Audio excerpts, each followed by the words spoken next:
కాబట్టి నేను బీఆర్ఎస్ పార్టీకి హరీష్ రావు గారికి ఇలా పవర్ పాయింట్ ప్రజెంటేషన్ ఇస్తాడట కదా, నేను 2 సూటి ప్రశ్నలు అడుగుతాను. మీరు ఆ 2 ప్రశ్నలకు జవాబు చెప్పి తర్వాత మీరు పవర్ పాయింట్ ప్రజెంటేషన్ ఏంటి ఏమని ఇవ్వండి.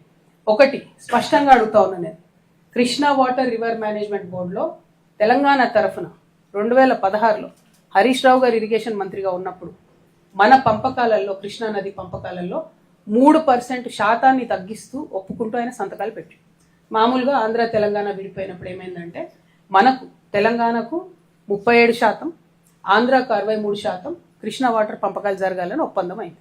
అది దేనికోసమైంది ఒప్పందం, ఇది జాగ్రత్తగా వినాలి అందరూ కూడా.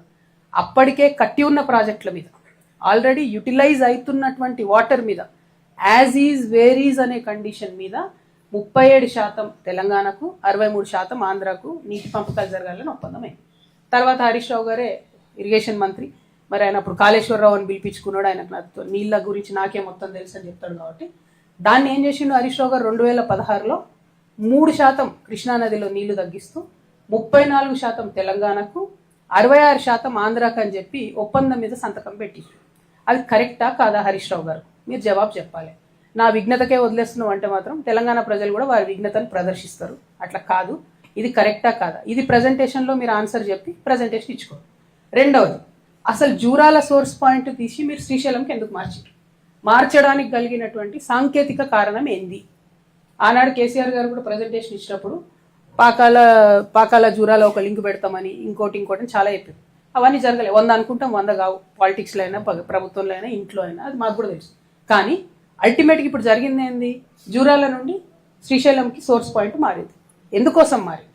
నేను అలిగేషన్ చేస్తా ఉన్నా, కేవలం హరీష్ రావు గారి ధనదాహం కోసం మారింది.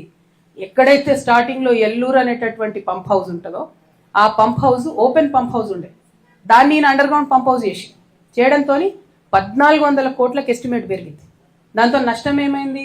ఆ పంప్ హౌస్ కింద ఉంటుంది, ఒకటి వాటర్ పంపింగ్ కెపాసిటీ తగ్గింది, ఇంకోటి శ్రీశైలం డ్యామ్లోంచి మనం తక్కువ లెవెల్లో తీసుకోవాల్సినటువంటి వాటర్ 30 మీటర్ల ఎత్తుకు పెరిగింది.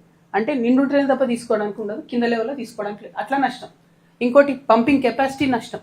మూడవది అండర్ గ్రౌండ్ చేయడంతో అది వచ్చి కల్వకుర్తిలో ఉన్నటువంటి మోటార్లను కొడితే కల్వకుర్తి లిఫ్ట్ ఇరిగేషన్ ఇప్పటికి కూడా కేవలం 3 మోటార్లతోనే పనిచేస్తుంది.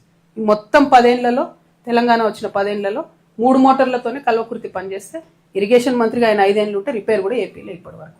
సో ఎందుకోసం ఈ మాట చెప్తా ఉన్నా అంటే, ఈ 2 ప్రశ్నలకు సమాధానం చెప్పి హరీష్ రావు గారు పవర్ పాయింట్ ప్రజెంటేషన్ పెట్టుకుంటారో ఏం పెట్టుకోవాలి.